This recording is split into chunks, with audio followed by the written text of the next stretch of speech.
Rai. I study in class 3C in Kendriya Vidyalaya number 2 SVN. Today I am going to give a speech on New Year.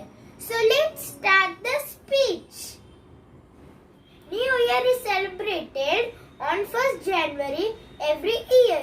This day is celebrated all over the world like a festival. New Year is a special day for everyone. This day is celebrated with lot of parties and events. People wear new dresses on this day. A new year is blossom in our life. This day is considered as a day filled with great fun and enthusiasm. Many people exchange gifts on this day. People go to